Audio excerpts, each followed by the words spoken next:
So Alice, have you heard that parable of the older fish that's swimming by two younger fish? And he says, "Morning, boys, how's the water?" And they keep swimming.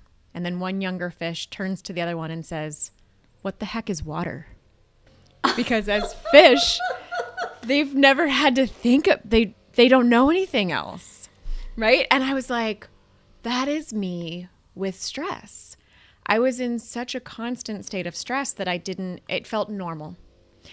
Welcome to Women's $1 Million Conversations with Alice Tang, where we share stories from successful businesswomen who have saved, earned, or sold over $1 million and discuss how they built their success and insights to help you achieve your goals.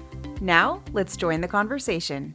Good morning, everyone. I'm Alice Tang in Portland, Oregon, your host for Women's $1 Million Conversation, which is a 3-year project already. Can't believe it. I am in the best position to talk with a lot of wonderful, crazy, good women about their first $1 million, whether they saved it, they made it, or they sold it. So welcome, Laura Gallaher, our guest this morning. Thank you for having me, Alice. Laura, before we begin, would you share with us a little bit about your journey and who you are and your company? Absolutely. So I'm a psychologist, and it's not just an education and a label for me. It's a passion. Specifically, I'm an organizational psychologist. And so what that means is I really love working with leaders and organizations to help them grow their self-awareness, which can ultimately transform everything from how well they communicate to how well they're aligned and have cohesion to how they actually achieve business results in their companies. And so I've been doing this work for about 20 years. I started doing the work initially with NASA following the Space Shuttle Columbia accident.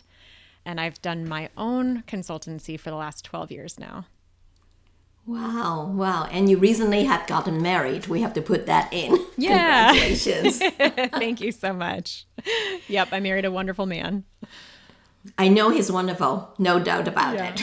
Yeah. Well, we are here to talk about money. What's your money legacy? You know, I love this question because it's actually never something that I have thought about before. And since meeting you and learning about Women's $1 Million Conversations, it's given me something to think about. So having never thought about it before, I don't think I have a really clear, clean-cut answer, but I could see myself absolutely, I'd love to create wealth for everybody that I work with. So everybody that's on my team, but also the clients that I serve. And money is obviously a huge part of wealth, but I think that it's only one piece of that bigger picture. You just hit the chord right here with me. Wealth can be defined in many ways. Wealth in relationship. Look at us. We would never have met if not for Warwick Kogan, who has interviewed you about the great work you did and have done, right? The wealth of relationship, it really sings a lot of songs in my mind. The wealth of health, right? I don't know how active you are. You look very fit. Same thing, right? Thank you. Very good. We want to go back to your first $1 million. Tell us about your first million. So of those different options that you talked about, the one that felt the most meaningful to me was when I achieved $1 million in annual revenue for my company.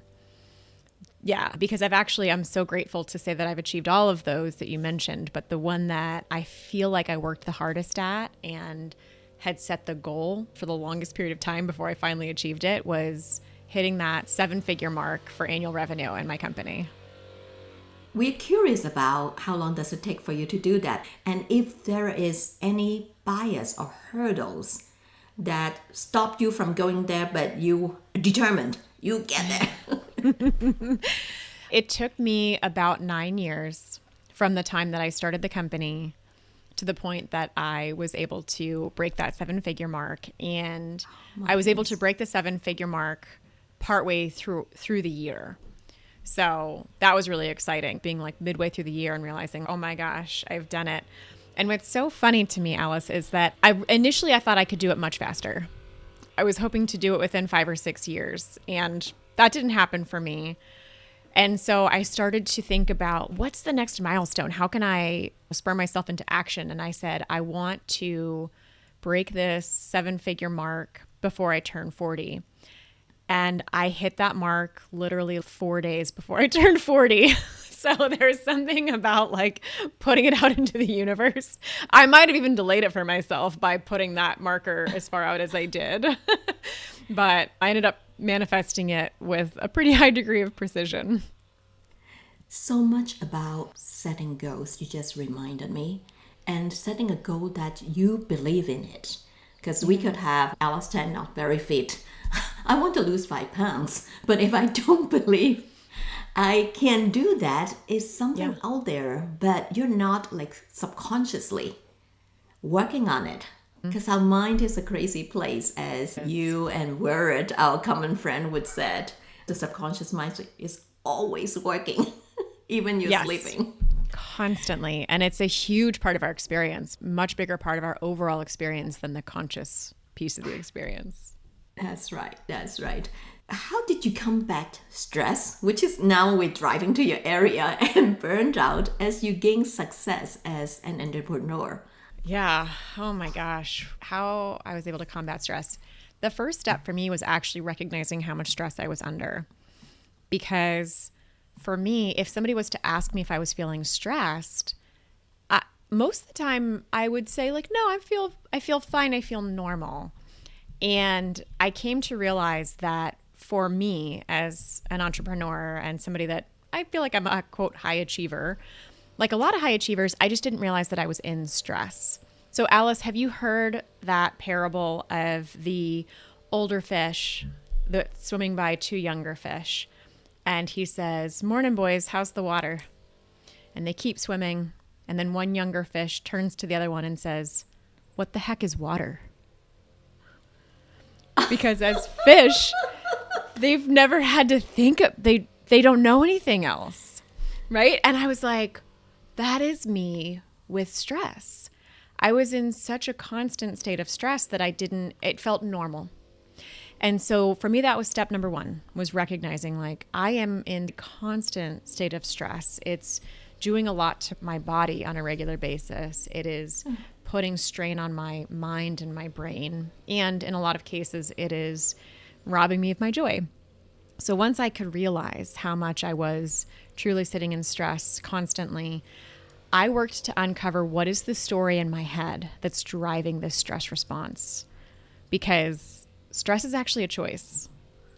And that really annoyed me when I learned that. But it's true. And the deeper you get into it, the more true you see it is. And so being able to uncover the story in my head that was actually driving my stressed out reaction, I recognize I get to choose that story in my head. So is this narrative serving me well, or is it actually detracting from how I want to feel and the direction I want to go? You made me think. You always do. Yeah. We interacted 3 times already, and this is the 3rd time. Every time I heard about stress is a choice, and it's the story we're telling ourselves. To me, I think the best way to deal with that stress, it comes, right? People said something half-heartedly. It meant nothing to anybody. It meant a lot to me. Right. It's like people are coming out to get me. Yeah, absolutely. That's what it can feel like. Yes. So awareness, I love that. Yeah. As you said, it's a choice. I mean, you're aware of it, and what are you going to do with it? You can go with the stories that they are coming to get me, and I'll put up my shield and my armor and maybe call my tribe, which there are a lot of people will fight this. Or it's just a story that could be edited. Yeah, it's a way that I'm actually stuck in self-judgment. And that self-judgment is the true source of my stress. So practicing self-acceptance is the primary antidote. Self-judgment. Can we go deeper? I am in your shoes. So just open the kimono here. Anything that went wrong in my past life, I feel that I have a part to contribute. especially when something bad happened. Yes. So is that judgment? So could you coach me? So I love this because you're asking about judgment and contribution. And I love that you're focusing on contribution.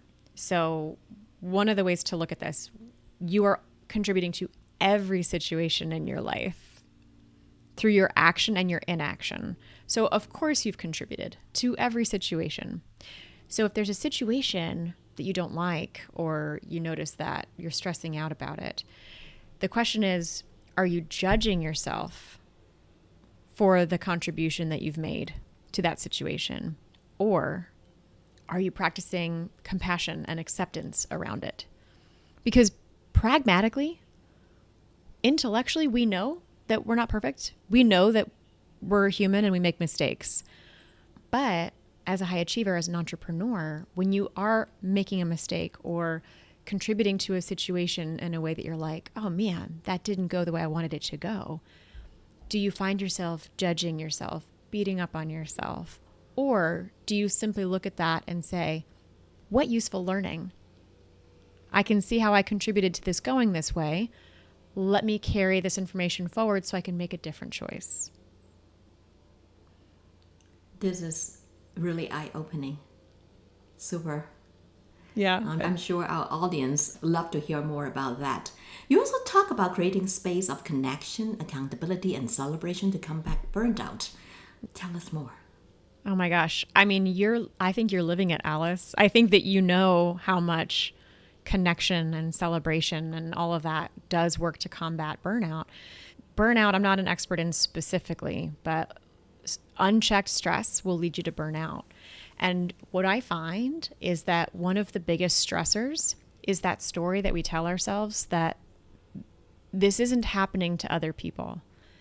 If I feel like I'm alone and I'm the only one that's struggling with this, then my stress is going to be significantly amplified.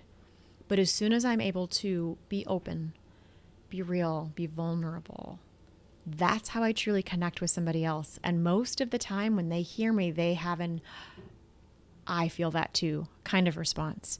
And as soon as we have that connection through that authenticity and that vulnerability, our stress levels start to decrease. And then we're much less likely to burn out. And the same is true about celebration, because I know that you know this, Alice. As high achievers, entrepreneurs, as soon as you hit a goal, you're already thinking about the next one.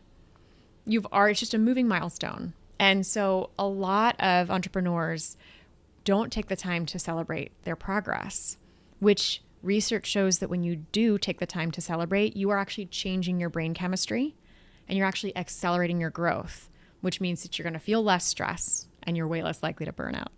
So that connection, that celebration, all of that will absolutely help you combat burnout.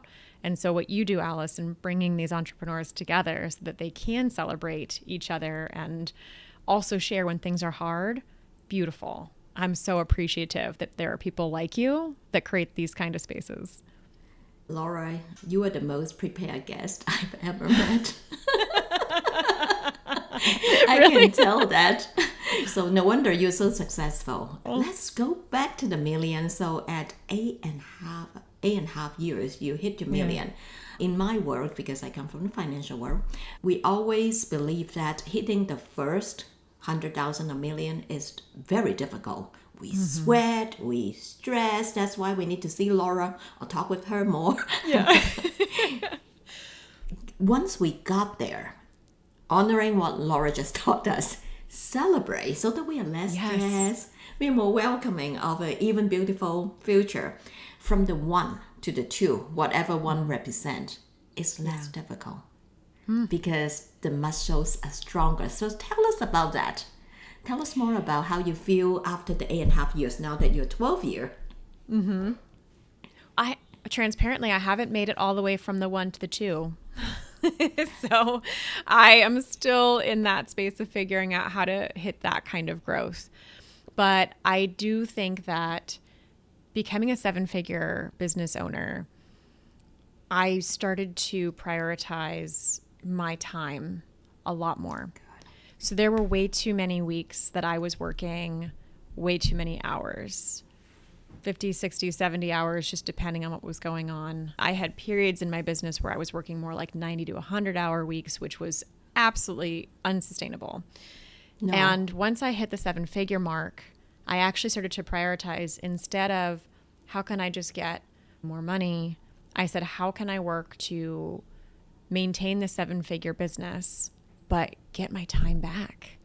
And so I think that a lot of the last couple of years for me has been more of a shift and a pivot to say, how can I maintain and still grow those revenue levels, but work a much more reasonable 40 to 45 hours a week? There are some exceptions, but like I have gotten back more time in the last couple of years because that's what I prioritized.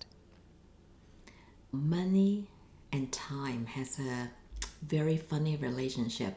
If we can use money to buy time, Yes. and time is spent on the most exciting, happy, lovely experience that we have, money has its use already, right? Yes, Using money. absolutely. Because I'm not making money, Yes. but I'm having best time at my wedding with my friends, with my family, visiting my grandmother, whatever that is. Craziness.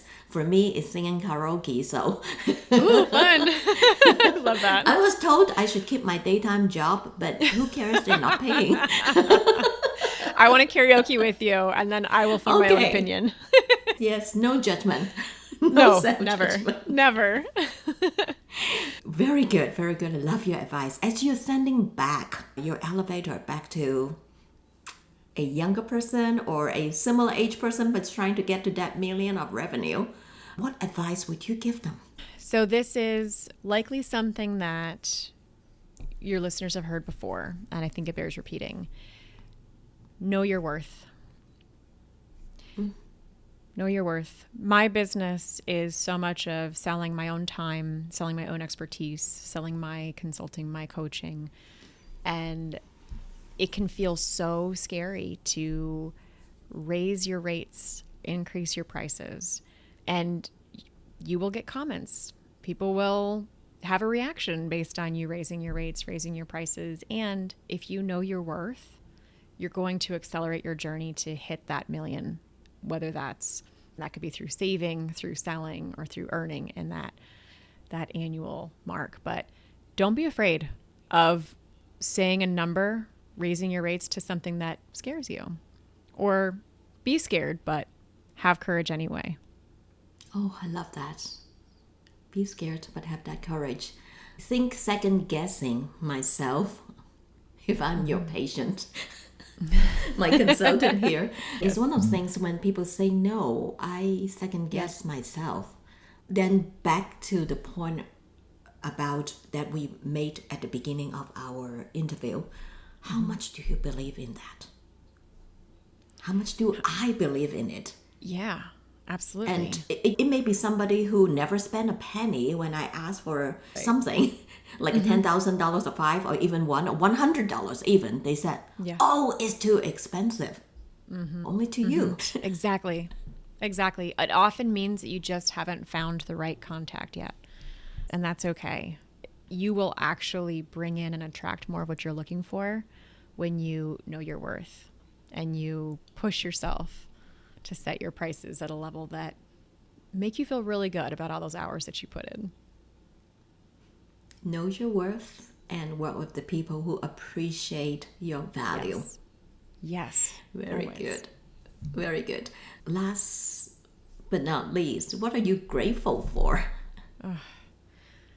I am grateful for so much. And what I would say is I am so grateful for the leaders in the organizations over these last 12 years who have brought us in, because it can be vulnerable for these leaders to invite me in where I ask people to really step into vulnerability. There's a lot of discomfort that comes up for people as they begin to introspect and really change their relationship with themselves. And these leaders feel that sense of responsibility. And so every single one of them who has chosen to invest their time and their money and the time of all of their leaders to work with me, I am so grateful. because I love what I do. I am so grateful that I love what I do and that there are people who see the value and they'll pay me for it. Like I know not everybody finds that as quickly as I was able to find it for myself. And every day I'm grateful for that. Beautiful. We are grateful for you today. Thank you for sharing your knowledge. If our audience would like to find you, how do they do that? Yeah. Thank you for having me, Alice. I love this conversation 2 ways. One is that I'm on LinkedIn quite a bit, so you can look me up there, Laura Gallaher. And the other thing that I'll offer is I mentioned the importance of self-acceptance. And if your listeners want to take our quiz, we have a free quiz at selfacceptancequiz.com. And so if you're curious, you're wanting to better understand what is this, its relationship with stress, all of that, they can take that, no cost, look at the results within about a minute, and then you're going to get some coaching emails from me. So if that's of interest, and I would invite your listeners to check that out too. Yes, and I've done that. That's how we connected. You were kind enough to give me some tips. Yes. And I love that you were able to take it's short, right? 3 to 5 minutes. You get through but not really long. Quickly. However, exactly who I am, gee. Yeah. You felt seen. Yes, it's so naked. Yeah. But you're so not alone. The results that you had are actually what I see most frequently, especially from high achievers, especially from female entrepreneurs. Yeah. We love you. Thank you so much for the time. Thank you, Alice. And the Thank wisdom. you for having me. It's my pleasure. I appreciate you.